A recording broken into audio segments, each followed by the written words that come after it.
Dr. T. Obulamu bugamba ki? Tetebambuuza bulamu. Valentine yatambudde etya? Siku za Valentine. Kubanga Nina Rose bakamutwala. Era nabadde excited nnyo okumanya bwogenda okujaguza Valentine. Kiti. Nabagamba nti politics wanjawo.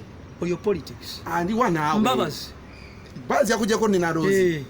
Ate naye ali mu kulikodinga nnyimba. Tali mbufumbo. Oyo omusajja bamulaawa.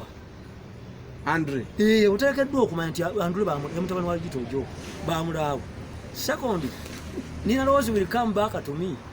You have the move. Dr. T nabadde wakanga ntidde okuyuza abaana kubanga omumanyi ndinaayikkali. Kati okuzza emisango okwewala drone okuntwala nasigadde waka. Ate n'ebya drone byebagamba si bituufu. Yes. Ebya drone si bituufu? Yes. Sooka obuuse. Ani awamba abantu? Mafia. Mbabazi. Mbabazi abagazaaki. Ate awamba bayindi bokka. Information wanjawulo. Bw'oyingira mu kabuyonjo n'obwatuka nnyo abali ebweru balinde obweru balabani abadde afiira mu miguwa. Kati kitegeeza ffe safe house nze nzimanyi nzibaddemu. Ne ku masengere waliwo safe house.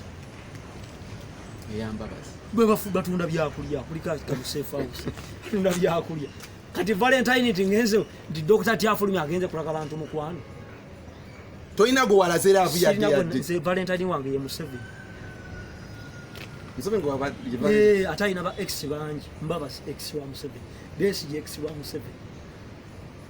Kati Besigye yena jatulimba nile bitundu byakyama binene ite yabitulaga yabyesigaliza ate yawangula.